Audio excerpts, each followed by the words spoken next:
Hi hello வணக்கம் நமஸ்தே நமஸ்கார் to my சுவை உறவுகளே welcome back to much spices. நான் உங்கள் தோழி ஸ்ரீ. இன்றைக்கி நாம் பார்க்க போகும் ரெசிபி வெண்டைக்காய் பொரியல். அசத்தலான சுவையோட உங்களுக்காக நிறைய ரெசிபிஸ் வெயிட் பண்ணிக்கிட்டு இருக்கு. ஸோ மறக்காமல் மச்சு ஸ்பைசஸ் சேனலில் சப்ஸ்கிரைப் பண்ணுங்கள். ஹெல்த் கொஞ்சம் சரியில்லாதனால வீடியோ அப்லோட் பண்ண முடியலை. ஸோ அதுக்கும் மன்னிப்பு கேட்டுக்கிறேன். இதுக்கப்புறம் எல்லா வீடியோவும் உங்களுக்கு தொடர்ந்து வரும். சரி, வாங்க வீடியோக்குள்ளே போகலாம். வாங்க ஸ்டெப் 1. அதுக்கு 250 கிராம் வெண்டைக்காய் எடுத்துக்கோங்க. நல்லா வாஷ் பண்ணிக்கோங்க. ஏன்னா சில சமயம் வெண்டைக்காயில் மண் இருக்கும். ஸோ அதனால நல்லா வாஷ் பண்ணி எடுத்துக்கோங்க.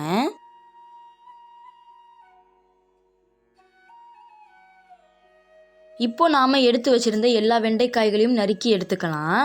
இந்த மாதிரி சின்னமாக கட் பண்ணி எடுத்துக்கோங்க. ரொம்ப பெருசாகவும் இருக்கக்கூடாது, ரொம்ப சின்னதாகவும் இருக்கக்கூடாது, மீடியம் ஷேப்பில் இருக்கணும்.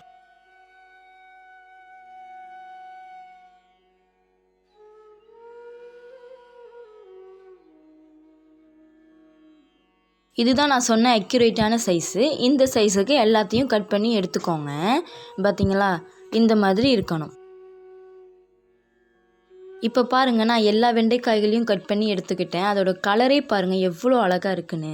வாங்க ஸ்டெப் 2க்குள்ளே போகலாம். அதுக்கு ஒரு கடாயில் 1/2 கப் துருவிய தேங்காய் போட்டு ஸ்டவ்வை லோ ஃப்ளேமில் வச்சு நல்லா வறுத்து எடுத்துக்கலாம். தேங்காய் பூ பொன்னிறமாக வர வரைக்கும் நல்லா வறுக்கணும். அதில் இருக்கிற சாறுகள் எல்லாமே நம்ம வறுக்க அந்த சாறுகள் எதுவுமே இருக்கக்கூடாது. அதில் வீடியோலேயே உங்களுக்கு தெளிவாக தெரியும் எந்த ஒரு ஸ்டேஜுக்கு அது வந்தோன்னா நான் அதை எடுத்திருப்பேன் அப்படின்னு உங்களுக்கு தெளிவாக தெரியும். அதையே நீங்கள் ஃபாலோ பண்ணிக்கலாம். கிளறி விட்டுக்கிட்டே இருக்கணும். ஏன்னா நம்ம லோ ஃப்ளேமில் வச்சுட்டோம் அப்படின்ட்டு நம்ம ரிலாக்ஸாக இருக்க முடியாது. அடியில் எப்படியும் பிடிச்சிடும். அதனால கொஞ்சமாக கிளறி விட்டுக்கோங்க. நான் எப்படி மேலோட்டமாக கிளறி விடணும் அதே மாதிரி நீங்களும் மேலோட்டமாகவே கிளறி விட்டுக்கோங்க. இப்போ பாருங்க சுவை உறவுகளே, எவ்வளவு அழகா அந்த துருவிய தேங்காய் பொன்னிறமாக வறுபட்டிருக்குன்னு பாருங்க.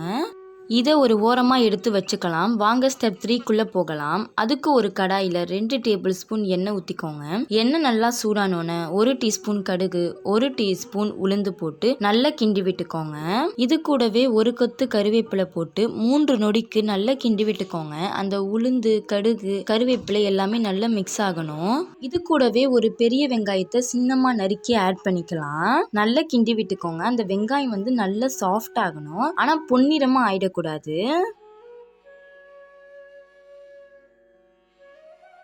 வெங்காயம் நல்லா சாஃப்ட் ஆனோன்னு நாம நறுக்கி எடுத்து வச்சிருந்த ஒரு பச்சை மிளகாயை இதோட ஆட் பண்ணி நல்லா கிண்டி விட்டுக்கலாம். லைட்டா கிண்டி விடுங்க போதும்.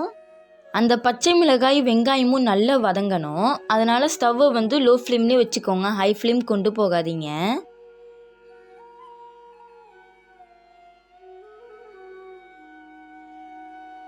இப்போ பாருங்க, இந்த பச்சை மிளகாய் நல்லாவே வதங்கிடுச்சு. இது கூடவே நாம எடுத்து வச்சிருந்த 1/4 டீஸ்பூன் மஞ்சள் தூள், 1/2 டீஸ்பூன் மிளகாய் தூள் ரெண்டையும் சேர்த்து நல்லா கலந்து விட்டுக்கலாம். வெங்காயம் பச்சை மிளகாயோட அந்த மசாலாஸ் ரெண்டுமே நல்லா மிக்ஸ் ஆகணும். அதனால நல்லா கிண்டி விட்டுக்கோங்க. 1லேருந்து 2 நிமிஷம் நல்லா கிண்டி விட்டுக்கோங்க. இப்போ நாம் வெட்டி எடுத்து வச்சுருந்த எல்லா வெண்டைக்காய்களையும் இந்த மசாலாஸோட ஆட் பண்ணிக்கலாம். நல்லா கிண்டி விட்டுக்கோங்க. அந்த மசாலாஸ் எல்லாமே அந்த வெண்டைக்காயோட நல்லாவே சேரணும். ஸ்டவ் லோ ஃப்ளேம்லேயே மெயின்டைன் பண்ணிக்கோங்க. ஹை ஃப்ளேமில் வைக்காதீங்க. வச்சிங்கன்னா அடியில் பிடிச்சிடும். 8லேருந்து 10 நிமிஷம் நல்லா கிண்டி விட்டுக்கோங்க. ஸ்டவ் லோ ஃப்ளேம்லேயே இருக்கணும். எதுக்காக நம்ம 8லேருந்து 10 நிமிஷம் எடுத்துக்கிறோம்னா அதில் இருக்கிற ஸ்டிக்கினஸ் எல்லாமே போகிறதுக்காக. நிமிடம் ஆக ஆக அந்த வெண்டைக்காய்கள் எல்லாமே சுருங்கிறது நமக்கு நல்லாவே தெரியும். வெண்டைக்காய்களை நம்ம மொத்தமாக 10 நிமிடம் நல்லா கிண்டி விட போகிறோம். அந்த 10 நிமிடத்தில் 5 நிமிடம் வந்தோடனே ஒரு 1/2 டீஸ்பூன் உப்பு இதோட ஆட் பண்ணி நல்லா கிண்டி விட்டுக்கோங்க. 1/2 டீஸ்பூன் உப்பே போதுமானது. இப்போ நாம் வறுத்து எடுத்து வச்சிருந்த துருவிய தேங்காயை இதோட ஆட் பண்ணிக்கலாம். அந்த தேங்காய் பூ இதோட சேரும்போது சுவை அட்டகாசமாக இருந்துச்சு. நல்லா கிண்டி விட்டுக்கோங்க. அந்த தேங்காய் பூ இந்த வெண்டைக்காயோட நல்லா சேரணும். துருவிய தேங்காய் நம்ம சேர்த்ததுக்கு அப்புறமா 1லேருந்து 2 நிமிஷம் ஸ்டவ்வை லோ ஃப்ளேமில் வச்சு நம்ம நல்லா கிண்டி விடணும். அப்போ தான் அந்த தேங்காய் பூ அதோட நல்லாவே ஆட் ஆகும். இப்போ பாருங்க சுவை உறவுகளே, சுட சுட சுவையான வெண்டைக்காய் பொரியல் நம்ம ரெடி பண்ணியாச்சு. அவ்வளவுதாங்க சுவை உறவுகளே. அருமையான சுவைகளோடும் எளிமையான செய்முறைகளோடும் நிறைய ரெசிபிஸ் உங்களுக்காக வெயிட் பண்ணிக்கிட்டு இருக்கு. ஸோ மறக்காம எங்க சேனலை சப்ஸ்கிரைப் பண்ணுங்க. இந்த ரெசிபியை ஃப்ரெண்ட்ஸ் அண்ட் ஃபேமிலியோட ஷேர் பண்ணுங்க. ஹாப்பி குக்கிங் சுவை உறவுகளே.